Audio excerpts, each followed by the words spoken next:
Bismillahirrahmanirrahim. Assalamualaikum warahmatullahi wabarakatuh.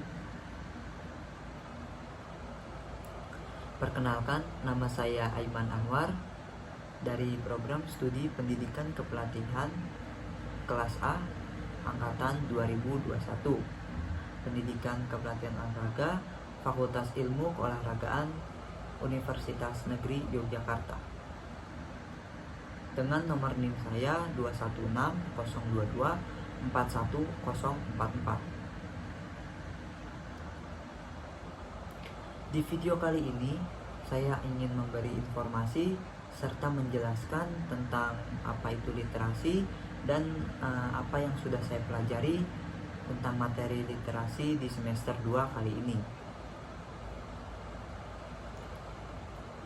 Sebelum saya menjelaskan apa saja yang ada, materi yang ada di literasi yang sudah saya pelajari di semester 2 kali ini, mohon izin Bu Erma, saya ingin menceritakan sedikit saja awal mula saya mengenali apa itu literasi, mulai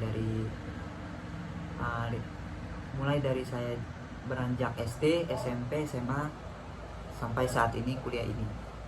Oke, jadi saya mengenali kata literasi itu dari mulai SD. Saya hanya mengetahui literasi sebagai artinya itu membaca. Hanya literasi sebagai membaca. Saya belum mengetahui apa isi-isinya, manfaat dan kegunaan dan lain-lain. Saya belum mengetahui. Lanjut beranjak waktu SMP kelas 7. Nah, di SMP ini saya sudah mulai mengetahui apa itu literasi dan sudah dipraktikkan oleh SMP saya apa itu literasi dan kegiatan-kegiatannya apa saja. Jadi itu waktu SMP saya mengadakan literasi bersama yang diadakan di lapangan ramai-ramai setelah melakukan tadarus bersama. Jadi waktu itu setelah melakukan tadarus diadakannya literasi bersama yang setiap siswa membawa buku literasi yang berbentuk novel, filsafat atau buku sejenis lainnya yang bisa dipakai literasi sesudah acara tadarus bersama. Jadi waktu itu acaranya literasi dikasih waktu membaca kurang lebih 15 menit.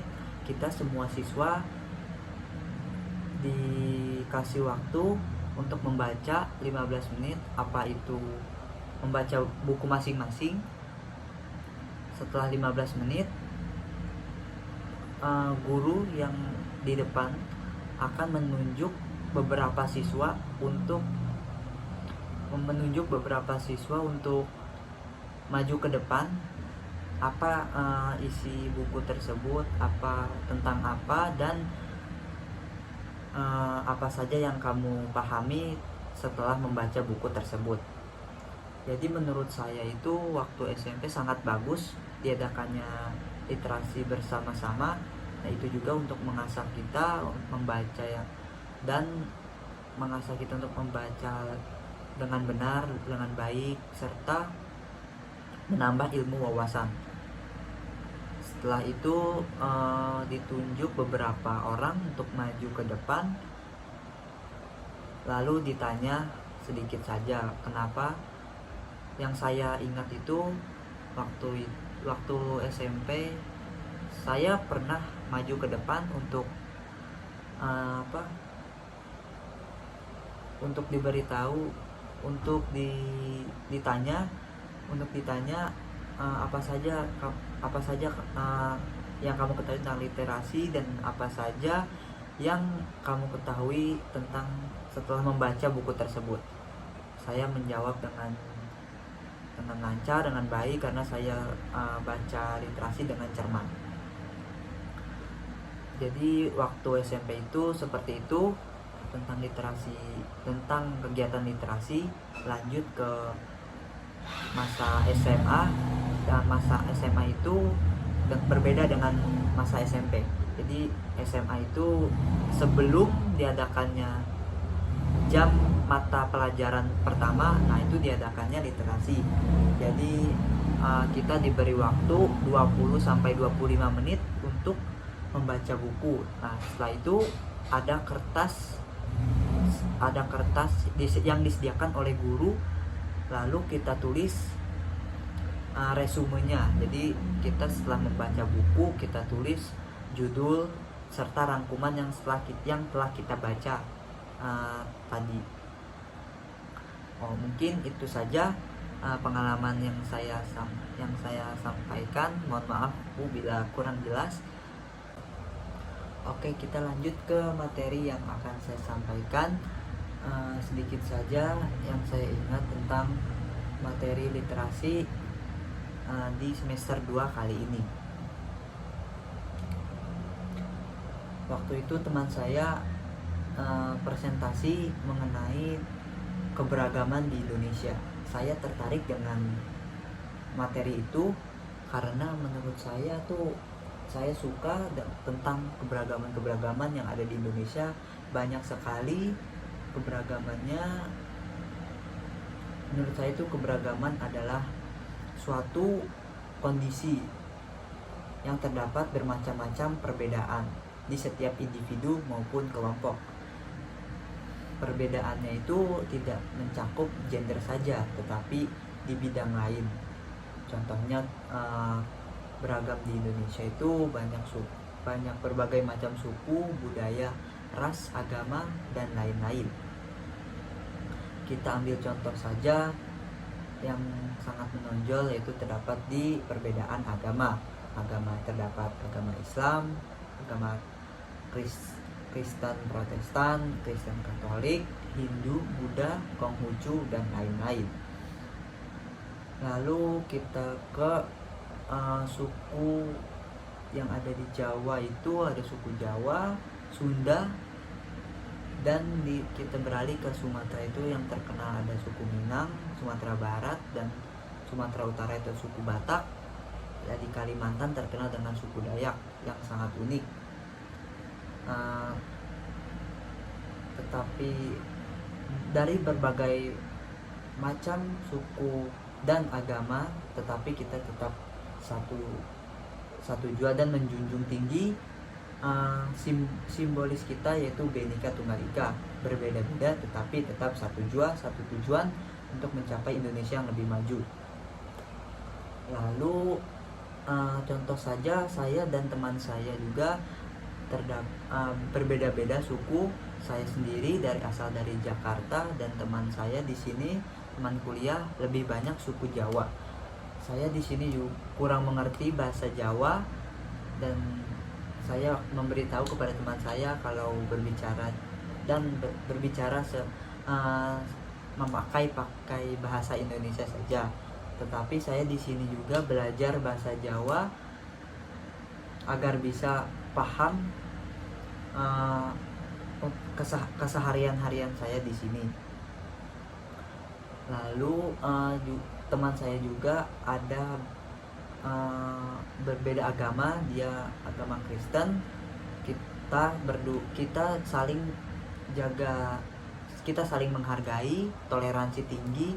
Ketika saya beribadah, dia menghargai waktu saya beribadah, sholat. Dan ketika dia juga waktu ke gereja hari Minggu, saya hargai waktu ibadah dia. Lalu tentang keberagaman di Indonesia itu sangat unik menurut saya, dan saya akan terus pelajari, dan saya akan cari tahu melalui PowerPoint yang disampaikan oleh teman saya. Lalu lanjut ke materi selanjutnya, yaitu ada manusia sebagai makhluk sosial. Menurut saya itu cukup bagus dan cukup menarik juga materinya. Menurut saya manusia sebagai makhluk sosial itu yaitu manusia membutuhkan bantuan orang lain, yaitu manusia juga harus bersosialisasi dengan yang lainnya, dengan entah itu dengan keluarga, orang lain, teman, guru, dan dosen, dan masih banyak yang lainnya. Ambil contoh dengan saya sendiri pribadi, saya ke Jogja ini, kuliah di sini di UNY baru pertama kali dan merantau di sini. Keseharian saya sebelum saya merantau di sini, saya tuh terbiasa terpacu dengan keluarga. Maksudnya itu tidak terlalu mandiri, apa-apa itu dibantu keluarga. Jadi di sini saya sebagai anak rantau, saya ingin lebih mandiri lagi, tetapi tidak luput saya juga butuh orang lain untuk membantu saya. Di sini juga saya belajar bersosialisasi. Di kampus saya ikut himpunan mahasiswa HIMA, dan di situ saya banyak belajar berinteraksi dengan yang lain, banyak pengalaman, banyak relasi juga, untuk menambah wawasan saya di perkuliahan, di masa perkuliahan kali ini. Menurut saya itu contoh dari makhluk sosial itu adalah dengan cara gotong royong, lalu menaati peraturan, menjalin hubungan baik dengan orang lain atau siapapun, bersikap empati dan simpati kepada orang lain, dan membantu orang yang sedang kesulitan. Mungkin itu saja materi yang dapat saya sampaikan di materi literasi semester 2 kali ini. Mohon maaf Bu apabila saya masih banyak kekurangan, mohon dimaafkan sebesar-besarnya. Saya pamit. Wassalamualaikum warahmatullahi wabarakatuh.